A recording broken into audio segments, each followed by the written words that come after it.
Halo Mario Booster, selamat datang kembali di channel Mario Angelo. Akhirnya Superman Legacy akan siap dirilis pada tahun 2020 mendatang. Dan kita udah mendapatkan kedua aktor dan aktris yang akan siap untuk tampil di Superman Legacy, yang akan diperankan oleh David Corenswet dan juga Natalie Brosnan ya kalau nggak salah ya.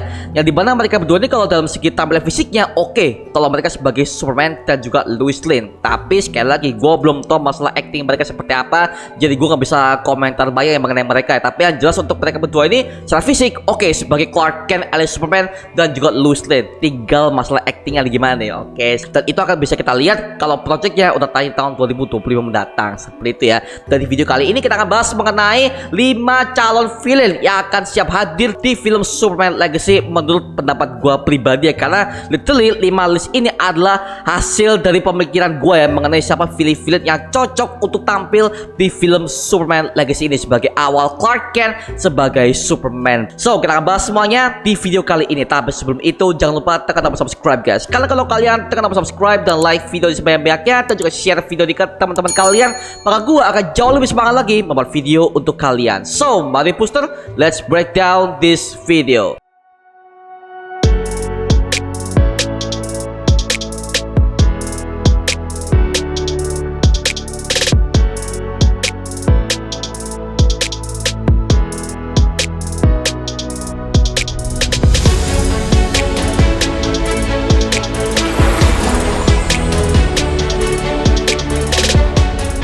Yang pertama, Lex Luthor. Oke, gua nggak bisa pangling dengan villain yang satu ini. Nah, mungkin buat yang masih lupa ya, Lex Luthor ini adalah seorang miliarder paling terkaya di kota Metropolis dan dia memiliki sebuah perusahaan terbesar di Metropolis yaitu bernama LexCorp Industries. Dan dia adalah orang pertama yang berhasil melumpuhkan Superman dengan bantuan Kryptonite yang merupakan sebuah mineral yang ia temukan dari pesisir pantai ketika dia sedang liburan. Pada itu ada terjadi di komik lamanya kalau nggak salah, ketika dia tuh baru pertama kali menemukan sebuah mineral Kryptonite ini Pak ya, dan dia menggunakan untuk membunuh Superman.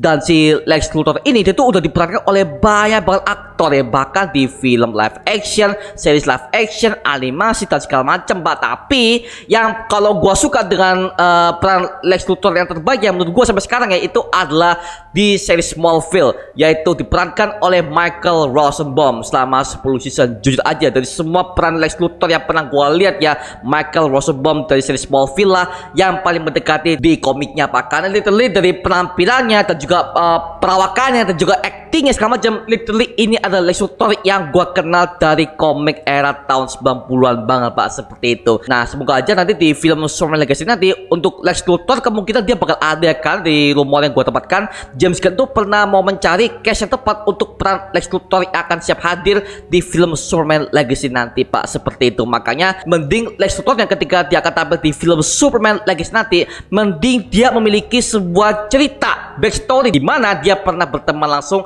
dengan Clark Kent alias Superman di masa mudanya dia dulu, sehingga ketika mereka berdua akan menjadi villain utama sebagai Lex Luthor dan Superman, kita akan mendapatkan sebuah cerita dinamika yang sangat pas. Ini seperti ini udah pernah muncul di series Smallville yang dari season 1 hingga ke season ke-10, di mana di series itu menceritakan bahwa kisah persahabatan antara Lex Luthor dan juga Clark Kent sebelum akhirnya mereka menjadi musuh bebuyutan yang kita kenal sebagai Superman dan juga Lex Luthor, seperti itu ya. Makanya gua saran kasih Lex Luthor yang mungkin dibuat lebih gitu aja ya, daripada dia hanya sebagai orang yang hanya terobsesi dengan Superman segala macam ya. Itu klise banget lah ya. Karena kalau kita ambil dari komik versi jadul tahun 90-an dulu, sebenarnya Lex Luthor itu benci sama Superman karena dia itu merasa bahwa Superman itu adalah sebuah ancaman yang sangat berbahaya dan takutnya dia bisa menghancurkan satu dunia. Maka dari itu Lex Luthor dia itu merasa seperti pahlawan, yaitu dia itu ingin menghancurkan ancaman tersebut, yaitu Superman sendiri.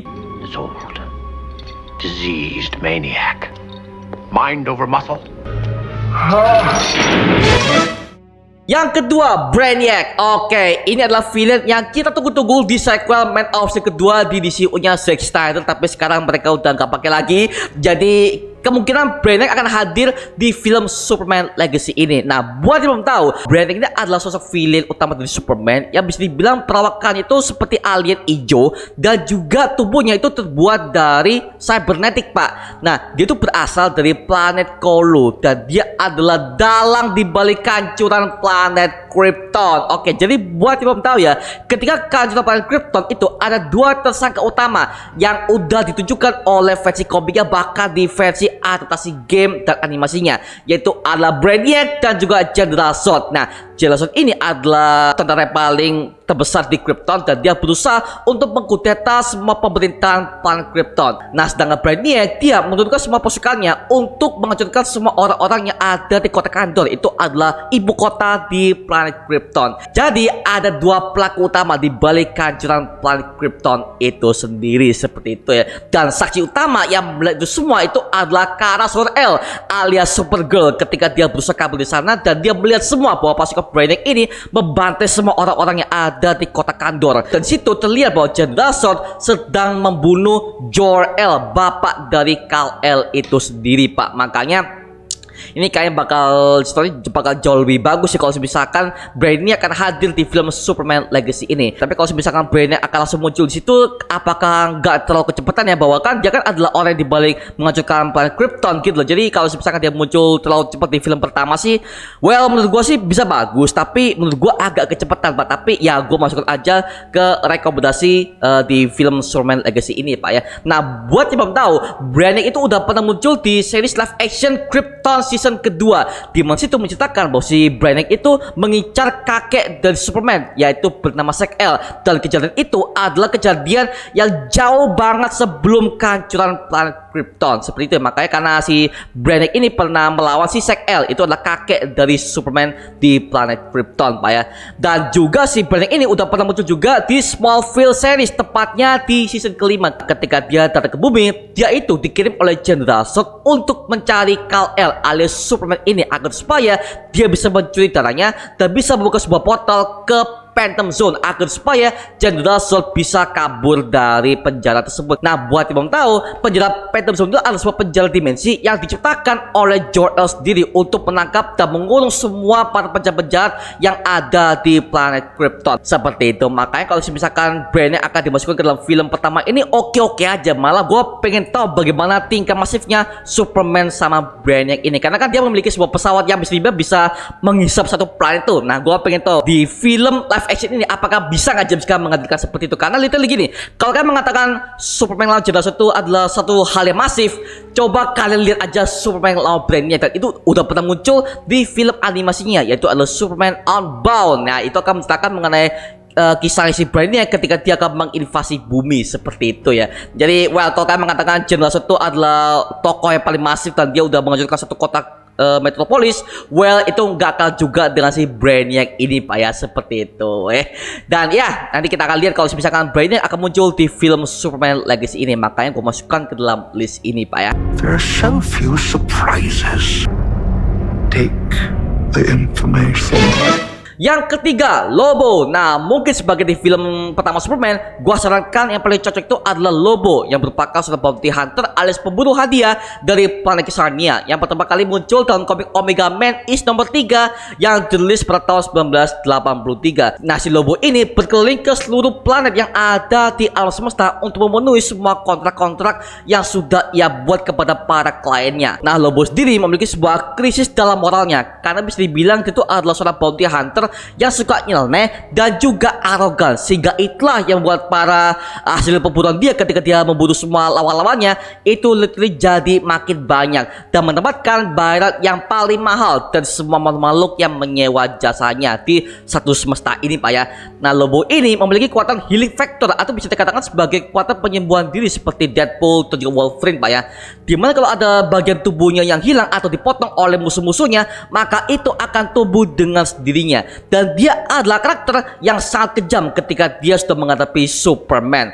Tapi sampai itu sebenarnya Lobo juga bisa diajak sebagai partner oleh Superman kalau keuntungannya yang ditempatkan lebih tinggi. Nah, jadi istilahnya si Lobo ini bukan pure villain ya, melainkan dia juga sebagai anti-hero. Bahkan peran dia juga lebih dominan kalau dia udah dipasangin oleh Superman. Nah, yang buat gua makin suka dengan si Lobo ini adalah motornya, Pak. Nah, buat belum tahu, Lobo itu selalu pakai motornya. Dia bisa dibilang motornya adalah motor yang dia pakai ketika dia melintasi ke berbagai macam galaksi. Bahkan motor ini itu selalu dia pakai ketika dia lagi bertemu dengan Superman, Pak. Seperti itu. Makanya, well, kalau misalkan Lobo akan hadir di film Superman Legacy ini, waduh, gua sangat tunggu banget sih. Apalagi gua udah pernah ngeliat dia di film animasinya Superman Man of Tomorrow, di mana situ menceritakan bahwa si Clark Kent pertama kalinya dia mengekspos dirinya sebagai Superman, dan situ ada si Lobo juga sebagai villain utamanya. Dan Lobo juga sebagai live action dia juga pernah muncul juga di series Krypton season kedua ketika dia bertemu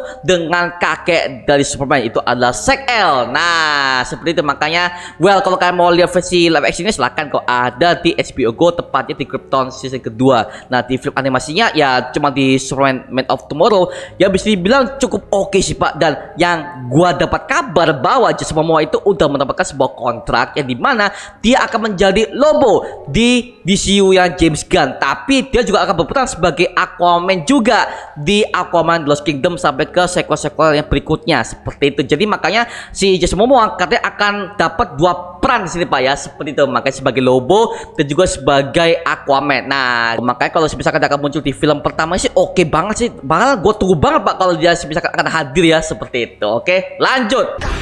Please stop. You're making me blood. You tiny little turd. Sure gonna go in there and make you pay.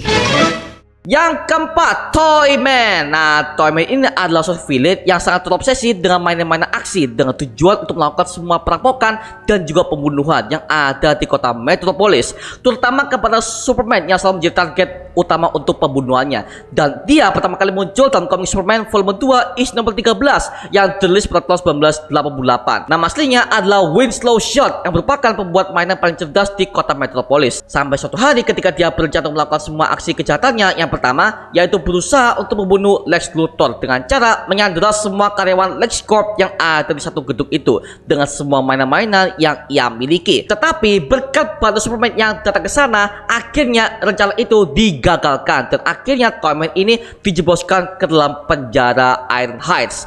Nah, usaha Toyman ini membuat Lex ini terkesan, padahal sebelumnya si Toyman ini berusaha untuk membunuhnya. Tapi karena Lex ini terkesan, akhirnya dia menyewa jasanya si Toyman ini dengan mengeluarkan diri dari penjara, dan akhirnya dia membayar mahal kepada Toyman untuk membunuh Superman. Bahkan Toyman ini hampir ingin membunuh Green Arrow alias Oliver Queen ketika si Oliver Queen ini berkunjung ke kota Metropolis, karena dia disewa juga oleh Lex sebagai bentuk balas dendamnya karena ingin menyampaikan persaingan usahanya di LexCorp dan juga Queen Consolidated. Well, dia bisa banget kok kalau dia akan menjadi villain utama di film Superman Legacy nanti. Apalagi ini juga banyak banget fans yang merasa meremehkan dengan villain utama yang satu ini. Padahal kalau dia digarap lebih serius dan juga lebih masif, bisa loh dia menjadi villain dan ancaman paling berbahaya untuk Superman, seperti itu. Makanya Toyman ini gue masukkan ke dalam list yang satu ini karena kan dia jarang muncul banget di versi live action kan, seperti itu. Makanya gue masukkan Toyman ke dalam list yang satu ini.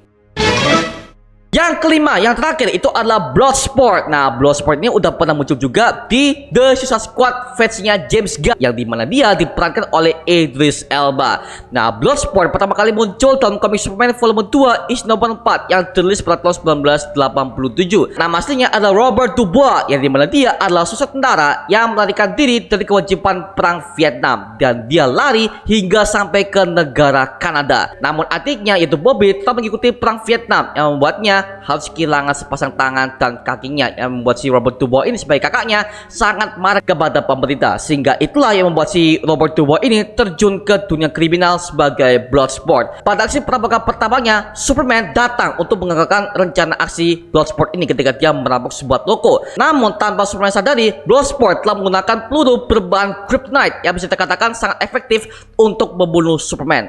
Tetapi sayangnya ketika peluru itu mengenai Superman, dia nggak mati, malahan dia dilarikan ke rumah sakit termasuk ke ruangan ICU. Karena kejadian inilah Bloodsport sempat disewa oleh Lex Luthor, yang dimana si Lex ini menyewa si Bloodsport untuk membunuh Superman dengan senjata yang lebih proper seperti gadget canggihnya, topeng, bahkan armor yang hanya bisa dibuat oleh LexCorp Industries dengan dilengkapi Kryptonite tentunya ya.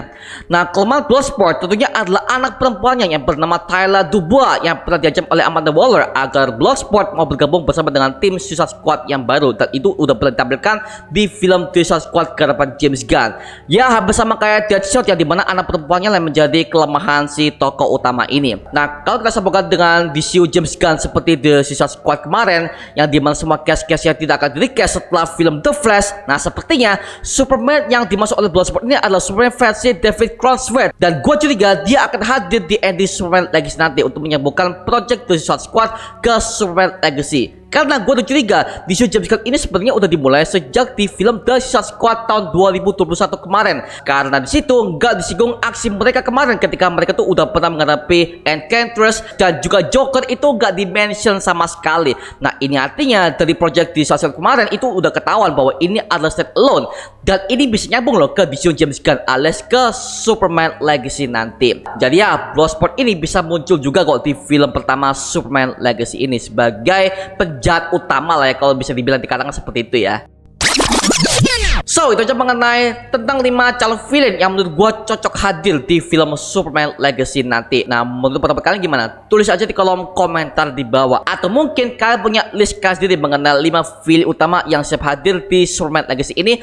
Tulis juga di kolom komentar di bawah, dan kita bisa diskusi bareng seperti biasanya. Itu aja mengenai video kali ini. Coba like, comment, subscribe untuk mendukung gua buat video mendidik dan menghiburkan semua. Karena gua janji sebisa mungkin gua akan buat video seperti ini lagi untuk kalian. Dan jangan lupa untuk follow semua sosial media kita, Instagram, Twitter, TikTok, bahkan Spotify kita ya. Linknya tuh gue siapkan di kolom deskripsi di bawah, karena di situ kita juga update beberapa konten terbaru buat kalian. Dan kalau kalian ingin join bersama kita di grup komunitas, langsung aja join di grup WA kita namanya Mario Puzo Official. Linknya tuh gue siapkan di kolom deskripsi di bawah. Dan juga terima kasih buat kalian yang udah bergabung ke membership community. Nama aku Mario Jelo, sampai ketemu di video berikutnya. Adios semuanya.